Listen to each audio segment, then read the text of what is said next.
So the website takes people through the steps, but they don't know the steps. They don't know that's what it's there for. So we didn't completely finish what we had initially planned for the website, and that was a wizard or a guide or an AI chatbot to guide someone through the steps.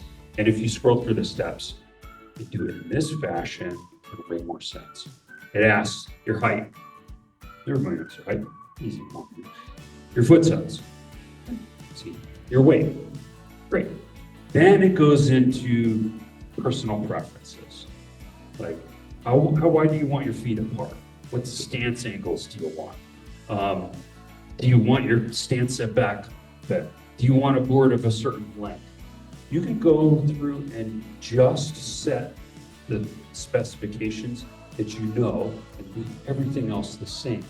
And then you can scroll through the people on there and it will redesign that board for you as if they had your height, your weight, your foot size, and the personal preferences that you set, what they would have designed for the rest of the board for you.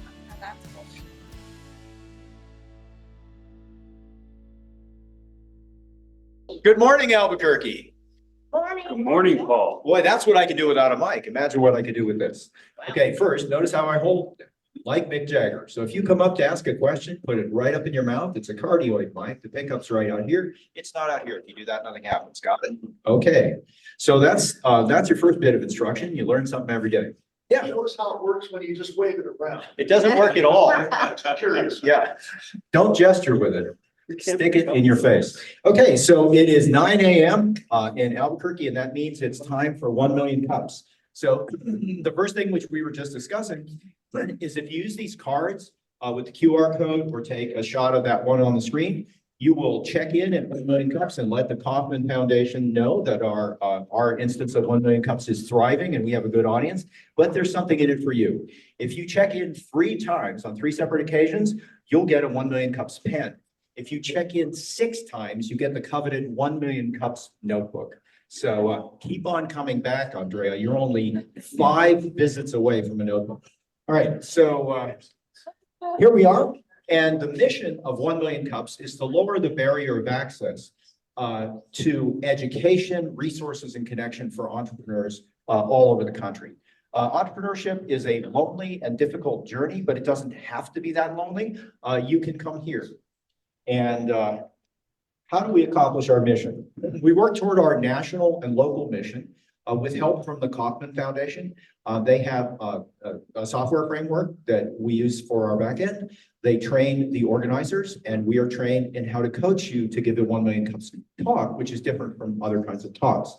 So there's a consistent program across all instances of 1 million cups. And if you dropped in anywhere else in the country to 1 million cups, you might not know anybody, but you'd recognize the format and you'd see the questions are similar. So every 1 million cups instance has a similar framework, but they have a unique community. And I love the community here in New Mexico, and it's really unlike anything else. So it's all here for you to take advantage of. So throw yourself in. All right, that's how the Southwest looks with respect to chapters. We're very proud to say that our 1 million cups here in Albuquerque is the most successful in New Mexico, and we accomplished that by having a low denominator. There are other instances. I have visited some of these other places physically and others virtually, and you're always welcome at 1 million cups. If you're a time zone hopper, you can get up at 7 in the morning and go in New York, have a cup of coffee, come here at 9 and get a second million cups on a Wednesday. So if you can't get enough, try that. Here's our key pillars. These are presentations, not pitches.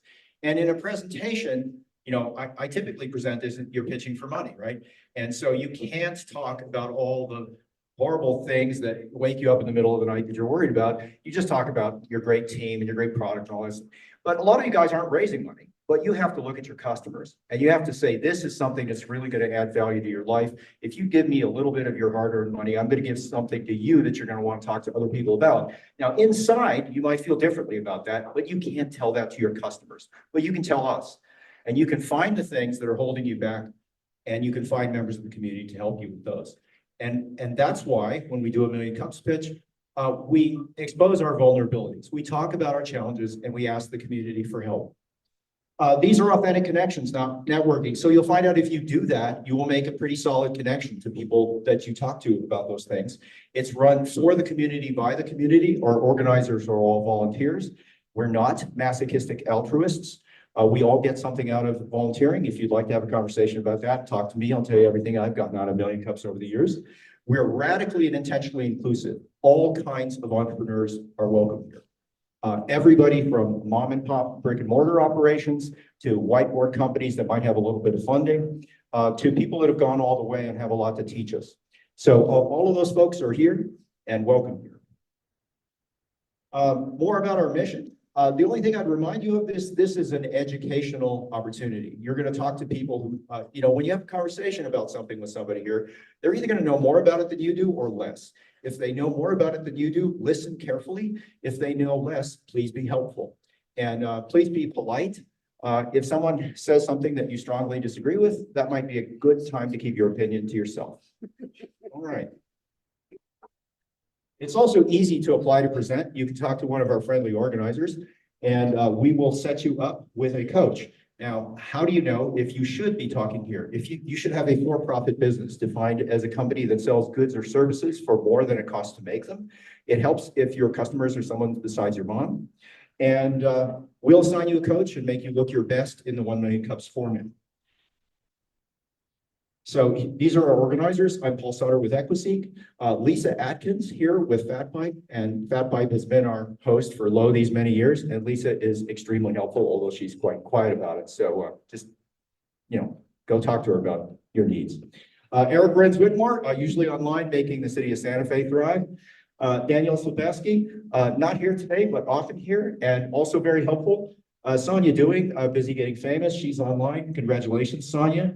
I only buy the Albuquerque Journal when I'm in it, and I'm sure you bought extra copies of that. You bet. Also, thank you to Kakoa and Oscar, founders of Legacy Family Documentaries. Okay, it's a pleasure to thank our sponsors. Once again, FatPipe has been our host at zero cost for 10 years. We could not exist without the generous support of FatPipe. Dry heat photography, making us look our best. And thank you very much for that. And More Than Organized, Miriam Ortiz-Pino, organizing your stuff, your thoughts, and providing creamer for your coffee. Foundation for Sustainable Living, bringing us coffee, and it don't happen without coffee. Beyond Energy, remind me again what our energy drinks. Our energy drinks. Okay, so yeah, if caffeine isn't quite doing it for you, you can lift it to the next level with whatever's in those. And Noventum Custom Software, writing software that doesn't suck. There's Brian. He's really helpful, and boy, you can't believe what's going on under the hood at most websites these days. And Minuteman Press for all your ink on paper needs. Those cards with the QR codes that I'm encouraging to use are from them. And that's it. And since we're a little short-handed today, I also have the pleasure of introducing today's presenter. Today, it's Marty Bonacci of Custom Called Snowboards. You saw the van out there. This is a fantastic story. This is a story that every entrepreneur needs to hear. And I can't tell it better than Marty, so I'm going to shut up and give him the mic. I'm Marty Bonacci with Custom Called Snowboards. We make custom boards, but we do it a little different.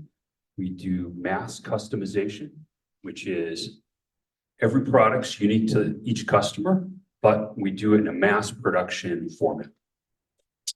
So I've presented a Million Cups a couple times, and here in Albuquerque, a couple times up in Colorado, and made a bunch of other presentations in Albuquerque.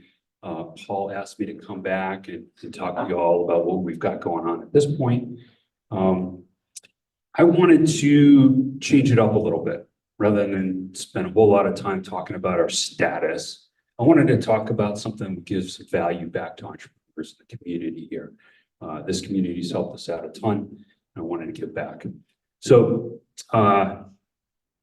we've been able to overcome a whole bunch of really challenging obstacles, and I want to talk about how we did that. So let's go back to this clicker, don't do none. Back to 1994. In 1994, I quit my job, dumped my girlfriend, and moved to a ski town. As everyone does. As everyone that knew what they're doing, did, right? Let's try the clicker. Why did I do that? Snowboarding, right? That's what you're thinking. Well, duh. But not every snowboarder quits their job and dumps their significant other and moves to a ski town. There needs to be something more for that to happen. I discovered something that made snowboarding so much more fun than it is for the average person. So fun that when I go snowboarding, people on the run just stop and watch me. Am I the best rider in the world? No. Am I having more fun than anybody else out there? Hell yeah. So much fun that on this particular run, when this picture was taken, the photographer and I were riding down, and we get down to the bottom. This is a Taos. Does skiers love snowboarders at Taos? No. No. Yeah, they do. Your thumbs up. All right, cool. Some of them do, right? Some of them do. But I've seen videos where they've tackled the snowboarder and beat them up. You can find it on YouTube. Right? It was when they poached the mountain before it was available to snowboarders. So I was having so much fun on this run. I get down to the bottom, and one of the ski instructors, ski boots on and everything, comes running up to me and high fives me. That level of fun. Now, this level of fun requires your snowboard to be fit to your body perfectly. And in most cases, that requires a custom board. And I discovered this. So what did I do with this? Let's see if this works. It works. Awesome. I knew at that point that I could help every snowboarder out there have this level of fun. My purpose became making sure that was available to every snowboarder. So I started making custom boards. Now, with a purpose like this, wanting to make sure that everyone gets this much fun, not all not for myself, right? I want to share it with everyone else. I get some hidden treasures. Yeah, it covers up the slide. Now I'm going to touch the screen, so I'll have to help you advance the next. Okay, thank you. Get some hidden treasures with that. With a purpose like that, two of the hidden treasures are, first one, I get persistence. A level of persistence in which I'm willing to do whatever it takes to accomplish this goal. Now, the second hidden treasure is kind of tied to the first one. That word, whatever, in whatever it takes, it's not do what's by the book. It's not do only what you're advised to do. It's do whatever will get you to that end goal. It's not a straight line. It's off the beaten path. So that second hidden treasure I got from having a strong purpose was openness to solving problems, finding solutions that were sometimes ridiculous, that people would not think of. Now, the biggest obstacle that we run into at this point as entrepreneurs is, how do we fund this idea? How do we fund the startup of this business? How do we fund the growth of this business? Now, I've looked at investors. I have a couple small investors, family and friends. I've looked at bigger investment. I've looked at going to the bank and borrowing piles of money from other places. But there's something that comes along with that money. There's a cost. Right? Investors want a return on their investment in a certain period of time. A lending institution wants their money and interest back in a certain period of time. That gives an end to the runway of you accomplishing your goal. And if you don't accomplish it in that period of time, then it ends. It's guaranteed failure at that point. So I said, I don't want to do that. I'm going to find another way to solve these problems. All right, let's talk about some obstacles I had and how I dealt with them. First expensive obstacle I want to talk about is this CNC machine. We have some software that we wrote that makes mass customization of snowboards possible. We plug in specifications, the board off our website, and it kicks out toolpath files that cut out all the parts. They run the same process over and over for every snowboard, just like in mass production, except every product comes out unique because of this software. This machine is a certain brand machine the software was written to run on, called a ShopBot, and it costs 40 grand. I didn't have 40 grand. I didn't have 2 cents. So I said, all right, how am I gonna get access to one of these machines? So I hunted around, tried to see if I could find someone who might have one, maybe a cabinet making shop or something like that. And I knew that some maker spaces, this machine was popular with some maker spaces. This was back when Fuse Makerspace hadn't opened yet. I said, these guys are gonna open. Maybe they'll have one. So I go to the website, call their number, goes into a black hole, never get a call back. You know, they're still at that planning phase. Well, I tracked down where they were located. No sign or anything. It was over on main campus at CNM. And I walk in and there's someone there. His name is Jim. And I'm like, hey, is this Fuse Makerspace? He says, yeah, but we're not open yet. Oh, okay. And I look over and what do I see? But a ShopBot in a crate, not assembled yet. I said, oh, hey, I see you got a ShopBot here. Do you have somebody that knows about this? Do you want some help putting it together? I says, you know how to do that? I said, yeah, I've assembled a handful of them, written software for them, made some accessories. I can put it together for you if you want. I didn't ask them to pay me. I just figured, hey, if I help these guys and put this machine together, it'd be pretty uncool if they don't let me use it, right? Okay. And so Jim says, heck yeah, that'd be great. So I spent a couple weeks putting this thing together and then we fire it up and it works. And Jim sees me putting it together, barely looking at the manual because I've found a bunch of them. Says, hey, you want a job teaching how to use this machine? You'll get a free membership to the makerspace if you're an instructor. And I'm like, sure. Bam, I just got access to a $40,000 machine, plus didn't have to pay for the overhead, the electric, the rent, or any of that for nothing. A couple weeks plus part-time job out of it. Solve that expensive problem. That was an obstacle. I didn't have 40 grand, let alone a place to put that thing. Wouldn't have happened unless I got creative and just like, hey, let's go down here and see what I could talk this guy into. All right, let's talk about another expensive obstacle. This is our website. I had been trying to get this website built since 1997. Now, some of the technology going on this website wouldn't have been possible then. There wasn't the web tech for that in the browser. But I was trying to build a website, get a website built or build a website that could help the customer through the design process so they could design their own custom snowboard with some guidance and then be able to order it. Now, I went through many web developers.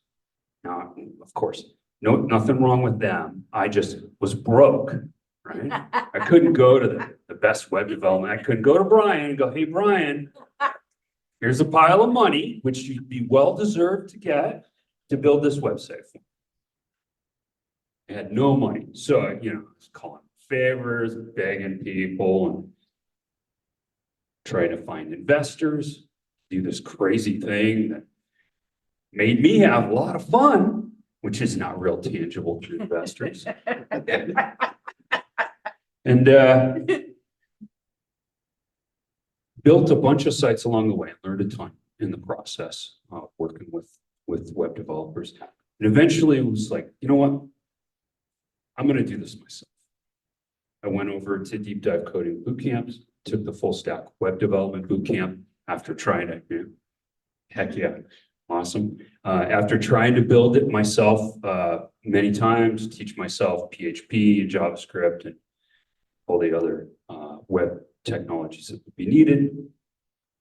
And after taking the deep dive code boot camp, I still didn't know enough to build this. It took a couple more years of development to finish this up, but I made some great connections. Some peers gave me a ton of help. I made friends, did favors, anything I could to get the help I needed to build this, including after I finished up the boot camp. I went over to the boot camp a few months later, and they said, hey, we need an assistant instructor. You want to come over here and teach part-time? So they paid me 20 hours, but I was there 40 plus hours because I was learning that whole time. And because I was there helping so much, do you think that other higher up instructors helped me out? Heck yeah. They gave me tons of guidance. I learned a ton in the process, made some awesome connections, and built this website. Now, after this website was about 95% done, virtually where it's at now, I went and got it appraised. $300,000. They said it would cost 300 grand and it'd take at least 2 years to build. I said, no wonder I couldn't find anybody to build this thing for nothing. Another hugely expensive obstacle that I couldn't even fathom the cost of, I was able to leap over by doing something creative. I'm now the lead instructor over at Deep Dive Coding Bootcamp, full stack web development. I've been teaching as a lead instructor there for, gosh, since near the beginning of the pandemic. I'm having a great time. I'm learning a ton, and it's definitely helping out with my business. So these obstacles have definitely turned into opportunities in ways that I could have never imagined. These are just a couple. I got an infinite number of stories of crazy stuff we did to pull things off without cash. But that's all we have time for in my presentation. Here's a couple of websites we have going on. So customcall.com is the website you were just looking at. You can check it out on your phone, works great on a mobile phone. I designed it for a mobile phone, a little less on desktop, still works great on desktop though. Shop.customcall.com is a Shopify store that we are planning on bringing the other website into as plugin. It's still in the process for that. And we're doing some new things on that website too. So you can find my contact info on those websites. Thank you.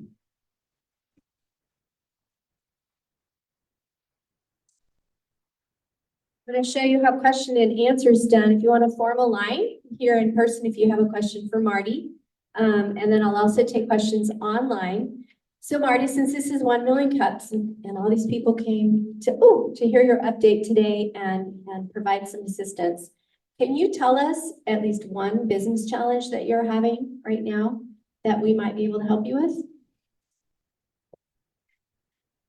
Let's see, the one that comes to mind first is I've seen an AI sales chatbot in action and have been blown away at how well it worked. If anybody has some experience with that, used one, set one up or anything like that, and I'd love to hear your experience with it. I found one that I like, but they want $500 a month to do it. And of course, I'm running on this shoestring, so I don't know if I want to take that leap or not, but it seems like it might be a good way to go. So if anyone's got experience with that, awesome. You didn't ask me the other question. Not That's yet, later. because it's not. Oh, it's later? You asked it, when do you ask that question? At the end. After all the other questions? Okay. Then, you know, by the way, they don't ask that question up in Colorado. Yeah, they can. Chili's no good. Marty, great job. I'm glad to see that you're hustling and making progress. Well, two things. The first is that Marty accomplished an amazing technical feat. He perfectly wrote a program to describe a physical object with all of the parameters associated with that physical thing. And then based upon that, he drove the manufacturing process. So that was, easily, I think it's probably up to $500,000 worth of custom software now. So it's cool, that mass customization. I just see that as the future of manufacturing, these custom factories, these auto builds. So that's just really amazing from a technical point of view. That's very cool. The second thing that I wondered about were your financials. Like, how are things going? How are your sales? How are your expenses? Like, how's the business going from a financial point? First off, Brian, thank you for that compliment. That means a ton coming in from you because I know that you understand some of the inner workings and the technical aspects of that. So Yeah. thank you. That means the world to me. How's the business going from a financial standpoint? You get $1, you put, half of that back into growing things a little bit, and the other half into another round of materials, and you get another $1, and you keep doing that over and over and over, and it feels like you're broke the whole time. Right? I talked to someone that's has a startup. They've been running for a few years, and he's got it was something like $3 million in revenue every month, and he on the books he lost $8,000 last year. Right, so but their business looks amazing, right? But he keeps putting the money back in and growing it, and we've been doing that all along. That machine that you saw there, we have that one and two more like it. We have tons of other machines and are preparing to expand into setting up satellite locations at major ski areas. We're not quite there yet. And, so we keep putting the money back in and we feel broke all the time. I feel that way too. But, we keep growing things and making things easier. So, I guess does that answer your question? Kind of. Okay. If you want to get super personal with it, we can talk afterwards. Hey, Marty, I'm JP. I'm in the deep dive boot camp with IoT with Dr. Bryant. Woo! And he's wearing Vans, so you must be authentic. Yeah. So, a question about the snowboarding. When did you start? And how did it become such a passion that you wanted to manufacture them for other snowboarding artists? When did I start snowboarding? Yeah. It was either 85 or 86, back in the 1900s. Like within a couple months of the invention of the snowboard? No. The first snowboard brand was launched in 1972, or maybe it was 77. But so I came later, but it was so small. There was no internet, so it couldn't blow up. There was no such thing as viral. What was the other question? When did you start and when did you start making them? Oh, why did I decide to make? Okay, so that discovery that I made was that if you get the snowboard to fit your foot size properly, and not just the size, but the orientation of your feet on the board and your boot size, because sometimes the boots will add some extra length to your foot. If you get the width of that board just right, and when I say just right, I'd say within 2 millimeters in the right width, then you will have an incredibly better experience. It'll be easier for you to turn, easier for you to carve. You'll get better performance out of those turns and carves. And not just a little. Like, can you pull up my slide? Sure. Or is it gone for good? Go to the one with me snowboard, if you can. Sure.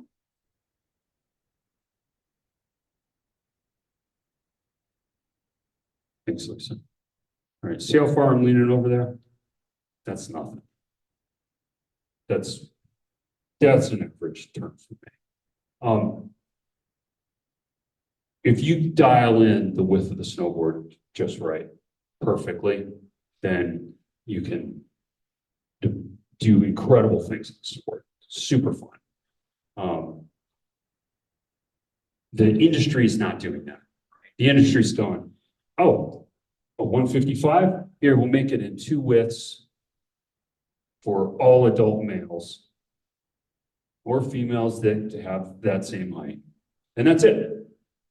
But we'll have a regular and a wide. Maybe we'll have a mid-wide or something like that. We're talking about a centimeter difference between their regular and their wide board. A foot size is about a centimeter.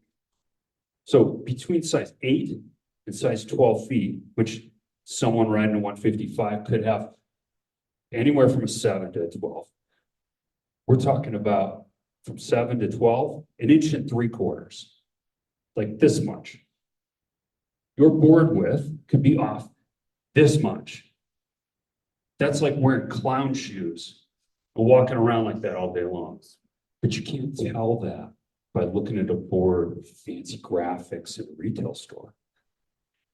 You need some way to define that. Can you click to the next, or the all the way to the last side, or the pretty close to the one with the boot on it? One more. One more. There you go. This is a sizing tool that we've come up with. It's a PDF file. You can find it on shop.customcult.com. You print it out, you cut it out, you fold it up, and I haven't made the video for it yet to show you how to do that. But you can measure your boot and binding setup to see exactly how wide your board's supposed to be. And you go back to the website, to the fitting, which is shown on the right there, and enter in the dimensions you get off of that tool. And it'll give you some recommendations how wide your board should be for different types of riding. One last question. Fire away. Okay, Mike. Oh, this. I could ask a lot, but there's a lot of people here, so I'm gonna make this just one question. Yeah. When did you start making your first commercially or your sellable board? And from that point, what have you learned to be able to do what you're doing now? 2-part quick question. That is not a quick question. Okay, 1997, I made in my own factory that I built my first custom board. There's a whole crazy story behind that. That one was sold prior to making it. I managed to get it back. I have it right now, so I'm super stoked. So, but I had made 2 custom boards before that, working for a couple other companies while I was trying to figure out how all this worked. And then what did I learn in the process to get to where we are now? All right, let's see if I can give you this crazy short version of it. I started making custom snowboards in 1997 in my own garage, Gallup, New Mexico, of all places. And it was a pain in the neck. It was horrible. I didn't have any automated equipment, had no software. I made a bunch of jigs and templates and was cutting everything out by hand with these jigs and templates. And I said, man, this is never going to get to that point where it's helps every snowboarder enjoy snowboarding as much as I do. This is not scalable like this. I need to find a way to systematize this, to automate it. Systems. Just like Miriam, systems for stuff. And that's when I said, okay, I'm going to buy this CNC router with money I don't have, and teach myself how to use it because I've never used one. And I'm going to write software to drive this thing that I've never written before. And in hindsight, it seems even more ridiculous than did it back then. And there was a special tool to cut out certain material that defines the shape of the board. And if anybody wants to get into manufacturing, we can talk about that later.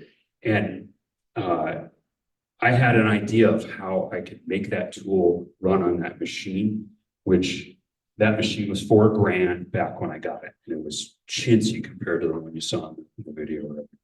I said, well, I think I could do this. So I called up the manufacturer of that tool and said, hey, do you think this tool will do this if I put it on this machine? And they said, that'll never work.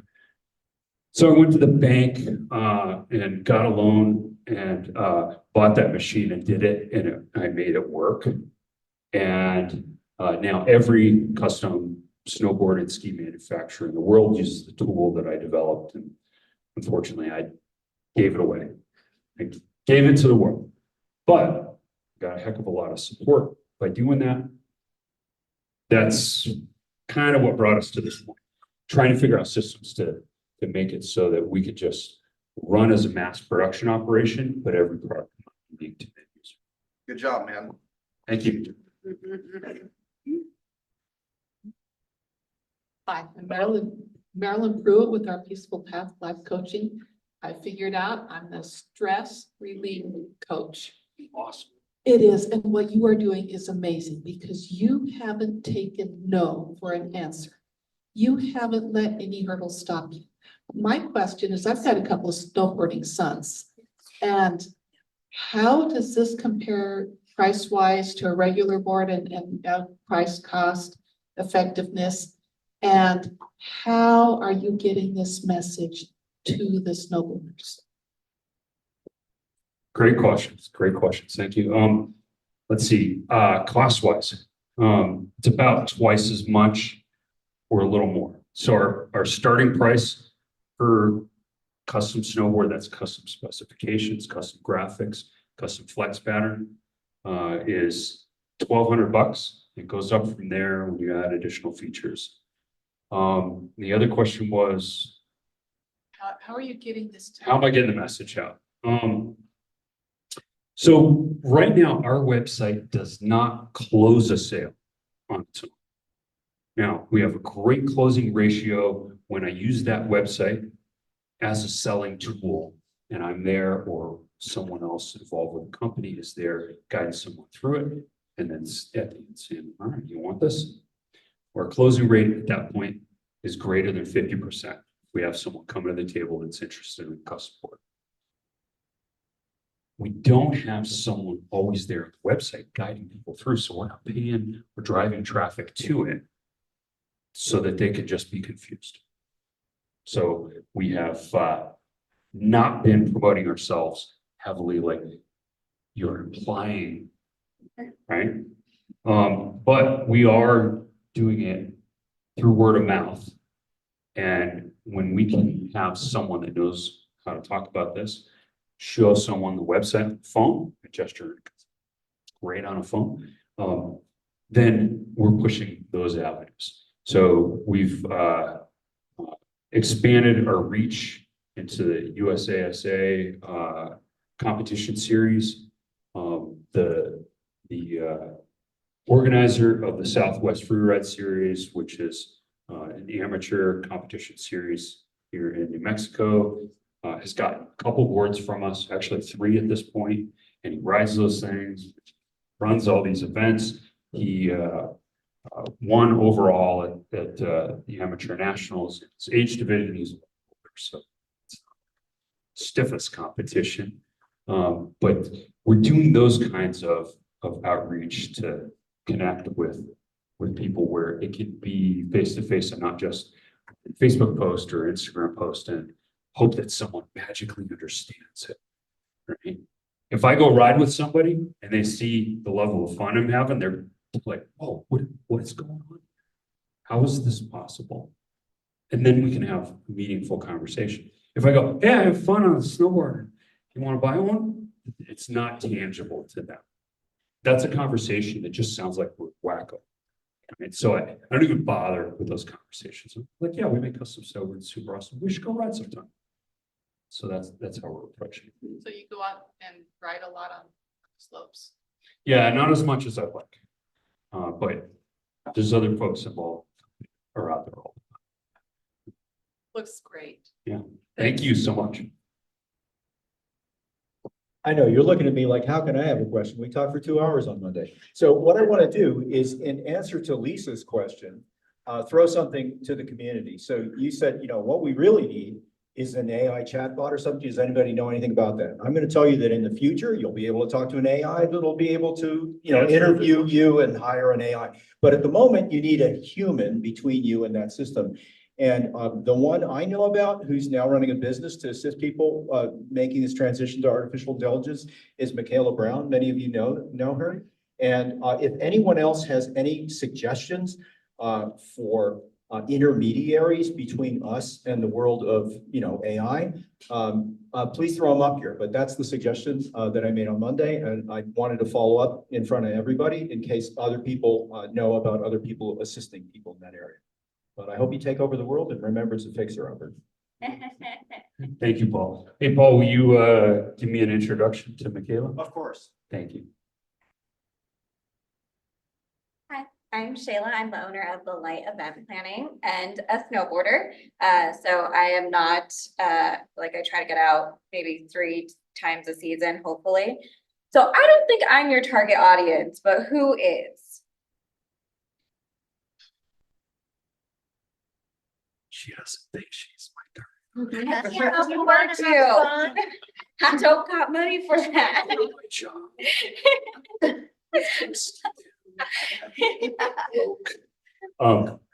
So we've had customers that have snowboarded once and said, you know what, I want to buy a board. And they didn't just have tons of extra. Right. They said, this is an investment. Yeah. I'm gonna go pay this extra. Definitely people that snowboard a lot fit into that market. People that have gotten a taste of. Yeah. This is fun, but there's something off. Right? And definitely people that we get to go snowboard with, they say, oh, okay, we can see something's off here. What's going on? It's their equipment, they're gesturing your feet, because the way the board fits, the width of the board fits your feet is a huge issue. Mm-hmm. Now, we have fewer women that get our boards because it's usually the board's not wide enough for larger men. But there is just some random buy it because has cool graphics going on, and they just have a board that doesn't fit right. So that tool that I showed you, the paper thing that you print out, it can help people figure out what width snowboard they need, whether they get a board from us or not. So we're making that available to everyone so they can download it for free and they can figure out if they got the right board or not. And if everyone starts using that tool, because it's free, then if we get 1% of everyone, that's a huge number of snowboards. So we're pretty excited about that. Yeah. So definitely people that love snowboarding, people that can sense, hey, there's something off with this fit, people that want to up their game some and get more fun out of it, people that have peers or a spouse that they can see are having more fun than them. Yeah. They're definitely. Yeah. Then I have a second question. Yeah. So I was on your website because I am looking for a new snowboard, Sweet. but like you mentioned, there's a lot of questions and a lot of width, and just me by myself, I don't know what widths I need. And I think the video would be really helpful, but how do you go from someone being on the website and then just stopping, like, I don't know the answers to these questions? Where's that connection? Perfect question. So the website takes people through the steps, but they don't know the steps. They don't know that's what it's there for. So we didn't completely finish what we had initially planned for the website, and that was a wizard or a guide or an AI chatbot to guide someone through the steps. And if you scroll through the steps and do it in this fashion, it'll make more sense. It asks your height. Everybody knows their height. Easy one. Your foot size. See, your weight. Great. Then it goes into personal preferences. Like how wide do you want your feet apart? What stance angles do you want? Do you want your stand setback better? Do you want a board of a certain length? You can go through and just set the specifications that you know and leave everything else the same. And then you can scroll through the people on there and it will redesign that board for you as if they had your height, your weight, your foot size, and the personal preferences that you set, what they would have designed for the rest of the board for you. Oh, that's cool. So that's what's going on there. We have a ton more people to add to it. I haven't set up the interface to automate that process yet, but we have basically those are people that have come before that have gotten snowboards from us. They're not necessarily pros. A couple of them are pro riders, but they're just people that have gotten snowboards before and said, yeah, you can use me as a profile on there. So that's how that works. Usually what we do is, and we have kiosks, we have one at our shop that's 48-inch monitor, touch screen, and it's basically like a giant phone. And we'll go through with folks. We'll go, what's your height? What's your weight? What's your foot size? And we'll enter that in and say, do you know this? No, you don't? Okay, great. And then, of course, as an experienced designer, I could say, well, let's go with this on this one, or let's see what these different designs on here come up with. And we could go through the rest of the things on there and fit them appropriately. Yeah. And by the time we get to the end of it, we've designed a custom snowboard step by step, and this person has been thinking, wow, this is perfect for me. I've been making decisions over and over about this board that wow, now I really want. And what? Oh, the graphic, I get to pick my top graphic and I can upload it here. And then Fun part. there's a share link there. You can say that saves your design and that on that link, and you can open it back up and make changes to it. So at that point, it's an easy decision for folks. Cool, thank you. You're welcome. Great question. Thank you. Steve with Beyond Energy. I think I saw you present like years ago when your first presentation was kind of cool to watch what you've been up to. So just while you were talking, just kind of dawned on me, the golf shops, you know, different country clubs, stuff like that, they do that with golf clubs. Right, so they'll have somebody from Callaway Golf or whatever do custom golf clubs, I'll play golf. So is that something you've done? Like, is that an opportunity to go to different places where people snowboard, set up a booth and do that on site? We've considered that. So I guess the snowboard industry is a little bit different. At ski areas, you'll often see demos. A manufacturer or a brand will set up a little booth, they'll set up a tent, skis or snowboards that you can come try out. And we've thought about doing that. Problem with that is we don't stock anything. Everything we make is custom. We finish it, it goes out. We don't have anything. All we have is my board and a couple other boards from people that work with me. Now, if we've said, well, what if we make a bunch of boards? But they're not going to be testing out what we would design for them in the end. So we've considered making 10 different 155 boards, all a few centimeters off from the other in width. All these different steps that people can try out. Just one characteristic change, just the width. Everybody gets a 155 and we just dial it in until they've got the perfect width and they can see the difference that makes. So we've thought about doing stuff like that. We have kiosks that we can bring around to different places. But at this point, putting it up by itself, you end up with the same situation that, who was it that was here last? What was it? Who was asking questions last fall? Back. Back there. What's your name? Yeah. Shayla, right? Yeah. Shayla said, I went to your website, I wasn't sure what to do. Right? So setting up that kiosk, that's our website. People are a little unsure what to do. And that's why we're saying, okay, we need to turn that into a wizard that guides people through that, or an AI chatbot that just takes care of that for us. So I just had something. Yeah, so I think, almost answered your own question, because we had those 10, and then I think going back to this energy drink is just getting those thought leaders. So like you said, you can show in real time the difference in the different sizes, stuff like that. And then maybe those thought leaders on each ski slope to tell a story. And also, do you have a video, have you created videos that tell your story, so you could do it in mass, tell them your story and the benefit of having a custom made snowboard? So like an educational. You're recording this, right? Who's- Yeah. Yeah, yeah. No, frankly, so many things along the way have felt like Paul says, we get up in a bitch and we tell all the good stuff. And it's felt like, oh no, this is a train wreck. All over. We don't even have our own shop. We're using the makerspace to make our boards, right? I didn't come out and say that when we were doing it. So, probably now we'll make a video telling us. Right, That's a right, great right, your idea. landing page, so you could just write your landing page, a little story about your company, the benefits and stuff. I was just gonna say, yes, right, on your landing page, you could have your video telling your story, maybe, video of your shop, tell them the benefits and then maybe an email to contact for information, but yeah, being able to, that's what the internet's all about, is telling story at scale. So you can't be everywhere, so just a video to tell people, and then tell them some of the challenges people have when they go to your website and how to solve those problems before they hit them, so anyway.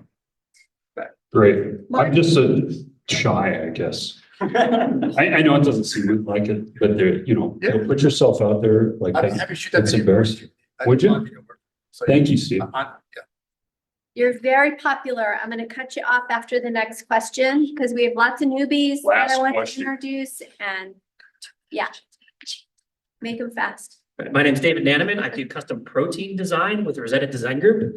I've had two questions. One's real quick. How many snowboards have you sold? Did you say that earlier? We go back to. However Yeah, far back. That's custom felt. I don't know. So like 1,000? Like 100, 10? Over 1,000. Over 1,000. And you have a profile of all of those people, height, weight, width, angles, all those things. It'd be really cool if you just use that data to build out, images using a data science approach on all those things. So yeah, think about that. Second question is, what is your exit plan and what is your moat? What keeps Burton from coming in and something along those lines? Paul was asking these questions. Great questions. The exit plan. I don't have one. I wasn't planning on an exit. What keeps Burton from coming in? Yeah. They don't believe it exists. Literally, they do not believe it exists. They think I'm in the garage with a block of wood and a piece of sandpaper, hand shaping every chord. They don't understand that this software automates all the engineering process. I set up a ski factory that makes custom skis in Telluride, Colorado, called Wagner Skis. And after a year and a half, had everything set up. They thought when they hired me, I was going to be there indefinitely. And after a year and a half, I would go in, they'd say, here's the 10 boards or 10 pairs of skis we're working on today. I spent 5 minutes generating all the machine files and everything because the software deals with it for me. And then I was done for the day. Right? And after they saw this for a little while, they're like, well, we don't really need Mark. And I was a little hurt, but it just meant I did an amazing job at setting up those systems. Well, Burton doesn't believe it exists. Plus, how are they going to put it together? It's a huge pain in the neck. I mean, where are they going to find the people to do it? Can they do it? Yeah. How much are they going to put into it? Do they want to cannibalize their own market to deal with it? No, they do not. So there's pain in the neck. Don't believe that it even exists and works, and don't want to cannibalize their own market. There's my goal. All right. Thank you. It is my singular honor to ask you New Mexico's official state question, red or green. Green. Green it is. And what can this community do for you? Anybody knows anything about AI chatbots to do sales?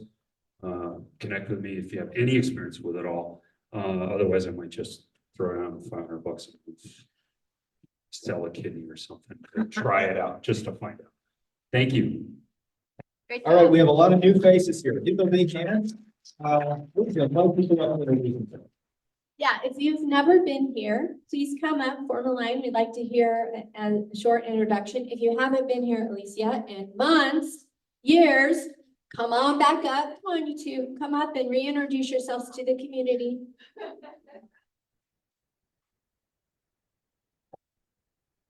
Just give us your name and how you heard about 1 Million Cups, and if you own a small business, when you're going to apply to present. Okay, awkward. My name is Gray. I own 3 small businesses. My primary is I'm an insurance agency. I was here under the invitation of Dr. Norm and Miss Barbara Dawson over there, so it's entirely their fault. What else did you?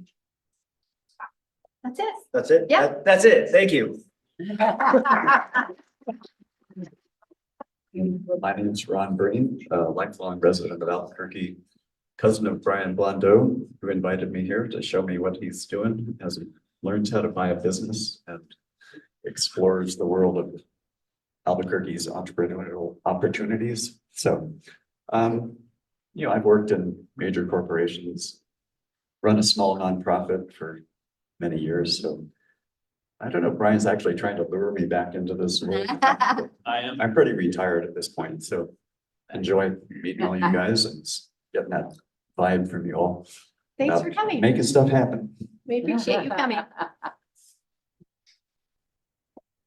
Hello, everybody. My name is Ryan Becker. I came here, I guess it would have been in 2019, pre-pandemic. I took a full stack deep dive, and then I did a digital media deep dive. So they brought us over here, and I just really fell in love with the community. I've since kind of become a graphic designer, but I'm kind of back looking. So I do freelance, but I'm also looking for a career. So you might see me come back up if that's an Awesome. opportunity. It's a good place to find a job. Hi, everyone. I'm Dan Chevy. I actually just moved to Albuquerque about 6 months ago. Way back in the day, I was actually in the investment banking community and had the pleasure of working with Stu when he sold his business social bio to AMRI. I since moved into the operating role, was recently the CFO of the 3rd largest healthcare staffing company in the US, Medical Solutions. I was the CFO there for the last 5 years. But I just left and I'm looking for my next great adventure. And so Stu's been shepherding me through the Albuquerque business community, and it's just exciting to get to know everyone here. So thanks. Awesome. Thank you. Hello all, my name is Andrea Wilson and was part of this community before COVID, so I'm just coming back. Really happy to see all the familiar faces. Here with my friend Alicia, we're thinking about starting a company, so we just needed some feedback and maybe some direction. I am an insurance agent. I've been an insurance agent for 20 years. Started working at home through COVID and been a photographer for just as many years. You probably recognize me from, if anybody's here, the pre-COVID days. I would do the headshot sessions, small sessions. And I recently opened a travel agency. Last February, opened up a travel agency. And with all of those things, I am fully full-time. All right. Passing it along. Hi, everyone. I'm Alicia Carson. I'm a former 1 Million Cups organizer. It's been a while since I've been here. Things happen in COVID, but I own a little executive search firm, recruiting search firm, and I'm here with Andrea because we are starting a new business, and we're gonna talk about that another time. We're just starting the research phases, but we have a lot to learn, and we're excited to be back here. Thanks. I'm so happy to see you. We don't have much time yet, so I'm gonna go over events real quick. If anybody wants a copy of this event list, email me at lisa@fatpipebbq.com. Our accounting workshop is tomorrow at the Bioscience Center at 11:30. If you're a small business owner and you're having any problems with your accounting, it is tax time, please sign up for that event. We're gonna do it at the Bioscience Center, so we have a nice big room for everyone to sit around and talk to Karma. Barbara Dawson's Real Talk, Real Results, Mastering the Sales Cycle continues next week, February 7th here at Fat Pipe BBQ. That's her third in the 4-month series. Dry Heat Photography, Deanna, there you are, is doing a headshot event here on February 21st. She's also presenting at 1 Million Cups that day. Are you getting any signups yet? Yeah. Good. Yeah. Good. NMSU Arrowhead is accepting applications for the final cohort of the Clean Energy Resilience and Growth Initiative. I don't know when that deadline is, so if you're interested, make sure you go out there. Marty McNabb Show and Tell. We need signups for this event. She'll be here after 1 Million Cups. So if you have any questions and want to participate in that, please see her after. And also Catharsis Media is here. You'll see that they're recording, they're replaying our 1 Million Cups presentations on their channel, Comcast channel 96, and also online. So if you have presented in the last few months, you'll actually be on TV as well. So Paul, where are you? Right here. Wow, we had a great crowd today. Oh, if anyone has heard about the beneficial ownership information that the federal government is requiring all small businesses to do, even single member LLCs, Karma's going to talk about that tomorrow.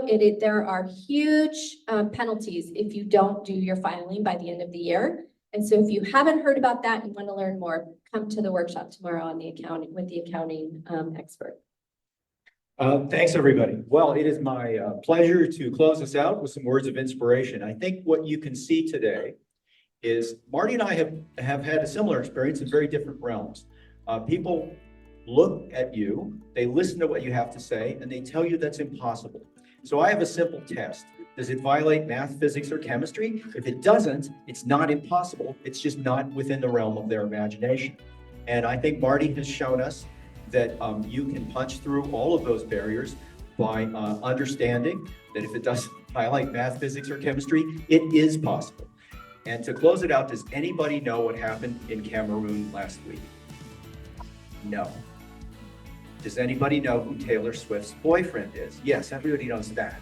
What happened in Cameroon last week is the mass rollout of vaccinations against malaria. I know people who spent their entire careers working on vaccines and malaria and nothing ever came out the other end.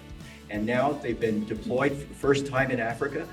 They're going to get better, but they're good enough now to save the lives of millions of children. So that was impossible for decades, but now it's happening. Get out there next week. I'll see you next week. Get out there and lift up entrepreneurship in New Mexico. See you next Wednesday.